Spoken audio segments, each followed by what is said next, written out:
Después de todo lo que ocurrió con el Arca del Pacto, la derrota de Israel, la muerte de Elí y sus hijos, el juicio sobre la nación y el caos espiritual que se estaba viviendo, uno podría pensar que el pueblo finalmente entendería su condición delante de Dios. Pero el problema no era simplemente una derrota militar. El problema era mucho más profundo que todo eso.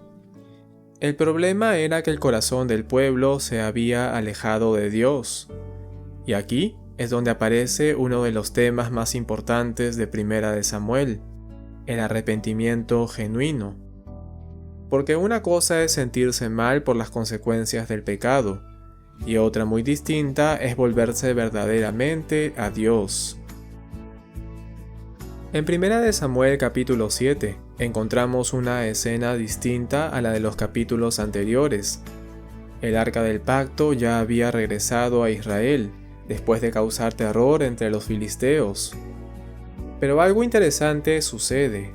El arca permanece durante años en Kiriat Jearim.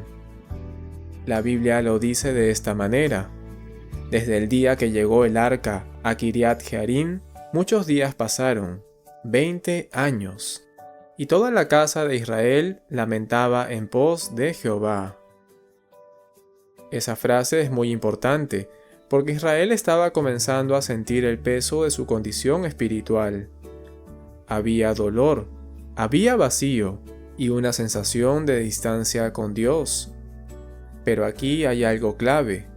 Sentir tristeza no siempre significa sentir arrepentimiento verdadero. Muchas personas sufren las consecuencias de sus decisiones, pero no necesariamente quieren cambiar. Pueden lamentarse por el dolor, pero no por haber ofendido a Dios. Y Samuel entiende eso perfectamente. Samuel aparece como un líder espiritual fiel y les dice algo directo. Él les dice: si de todo vuestro corazón os volvéis a Jehová, quitad los dioses ajenos y a Astarot de entre vosotros, y preparad vuestro corazón a Jehová, y solo a él servid. Samuel está dejando claro algo fundamental. El arrepentimiento genuino no es emoción solamente. El arrepentimiento verdadero produce cambios reales. Israel decía extrañar a Dios, pero todavía conservaba ídolos. Y eso pasa mucho también el día de hoy. El problema era que el corazón del pueblo estaba dividido. El pueblo quería a Dios, pero también quería mantener otras cosas. Quería la ayuda de Dios, pero no estaban completamente rendidos a Él. Y Samuel les dice: si realmente quieren volver a Dios, entonces quiten los ídolos. Porque no se puede servir verdaderamente a Dios mientras el corazón sigue aferrado a aquello que ocupa su lugar. Los ídolos de Israel eran figuras visibles, dioses falsos como Baal y Astarot. El verdadero problema era interno. El corazón del pueblo estaba dividido, y eso no había cambiado. Hoy, quizá las personas nos inclinan ante estatuas, pero seguimos teniendo ídolos. Cualquier cosa que tome el lugar central que solo Dios debe ocupar puede convertirse en un ídolo. El ídolo puede ser el dinero, la aprobación, una relación, el éxito, la comodidad, el orgullo e incluso uno mismo. Y muchas veces queremos acercarnos a Dios sin soltar esas cosas.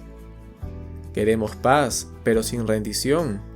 Queremos bendición, pero sin obediencia. Queremos a Dios, mientras seguimos aferrados a aquello que compite con Él. Pero el arrepentimiento genuino siempre implica abandonar algo para volver a Dios. Lo hermoso de este capítulo es que el pueblo responde. Entonces los hijos de Israel quitaron a los Baales y a Astarot, y sirvieron solo a Jehová. Eso es arrepentimiento genuino. No solo palabras, no solo emoción momentánea, no solo culpa. Hubo decisión, Hubo renuncia, hubo cambio. Y Samuel reúne al pueblo en Mizpa para buscar a Dios. En ese lugar ayunan, confiesan su pecado, reconocen su condición delante de Dios. Ellos dicen: hemos pecado contra Jehová. Y aunque esa confesión es sencilla, es profunda. No están culpando a otros, no están justificándose, no están minimizando el pecado, están reconociendo la verdad. Y eso es algo que cuesta muchísimo al ser humano.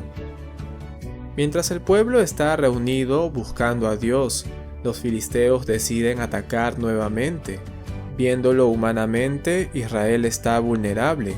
No tiene ventaja militar, pero esta vez hay algo diferente. Ahora están dependiendo de Dios. Samuel ofrece sacrificio y clama al Señor por el pueblo, y Dios responde. La Biblia dice que Jehová tronó con gran estruendo contra los filisteos y los confundió completamente. Israel obtiene la victoria, pero aquí está la clave. La verdadera victoria no comienza en el campo de batalla, comienza en el corazón. Comenzó en el corazón de cada uno de los israelitas. Este capítulo nos ayuda a entender algo muy importante, y es que el remordimiento solo lamenta las consecuencias.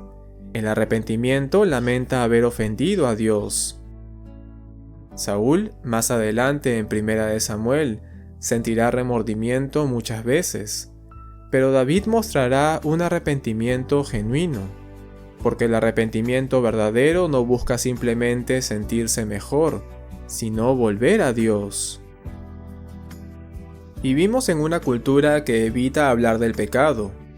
Muchas veces se normaliza todo y se dice que nadie es perfecto, que somos así o que Dios nos entiende. Y aunque es verdad que Dios es misericordioso, también es verdad que Él nos llama al arrepentimiento. No a un arrepentimiento superficial, no al arrepentimiento emocional de un momento, sino a uno genuino. Uno que reconoce el pecado, uno que deja de excusarse, uno que produce cambios, uno que vuelve al corazón de Dios. Y aquí es donde muchos luchan, porque queremos restauración pero sin rendición. Queremos sentir paz, pero sin confrontar aquello que está mal. Pero Dios no solo quiere aliviar síntomas externos, Él quiere transformar nuestro corazón. Permíteme ahora hablarte de manera directa. Tal vez hay áreas en tu vida donde Dios te mostró que necesitas cambiar. Quizá llevas tiempo sintiendo incomodidad espiritual. Quizá a veces hay algo que está ocupando el lugar que solamente le pertenece a Dios. Quizá has aprendido a convivir con ciertas actitudes, pecados o prioridades incorrectas. Y aún así sigues acercándote a Dios, esperando sentir plenitud. Pero Samuel nos diría hoy lo mismo que le dijo al pueblo de Israel en su momento. Si de todo vuestro corazón nos volvemos a Jehová. Dios no quiere solamente una parte de tu corazón, lo quiere todo. No confundas emoción con arrepentimiento. Puedes llorar y no cambiar. Puedes sentir culpa y seguir igual. El arrepentimiento verdadero produce fruto. Identifica tus ídolos. Pregúntate con sinceridad: ¿qué ocupa más mi mente? ¿Qué controla mis decisiones? ¿Qué me cuesta entregar a Dios? Eso puede revelar mucho sobre el estado de nuestro corazón. Vuelve a Dios de verdad. No solo vuelvas a actividades espirituales, vuelve a Dios, porque es posible asistir, cantar, escuchar y aún así tener el corazón lejos. Recuerda que Dios recibe al que se arrepiente. Lo hermoso de este capítulo es que Dios no rechaza al pueblo cuando vuelve. Él los restaura, los escucha y los defiende, porque Dios resiste al orgulloso, pero da gracia al humilde. El arrepentimiento genuino no es simplemente sentirse mal por haber fallado, es reconocer que hemos vivido lejos de Dios y decidir volver a Él con todo el corazón. Eso fue lo que ocurrió en Mizpa. El pueblo dejó de esconderse detrás de rituales y finalmente enfrentó la realidad de su condición espiritual. Y quizá hoy Dios también está llamándote a hacer lo mismo. No es una religión superficial, no es una apariencia espiritual, sino un regreso sincero, porque al final Dios no está buscando perfección instantánea. Está buscando corazones verdaderamente rendidos y arrepentidos delante de Él.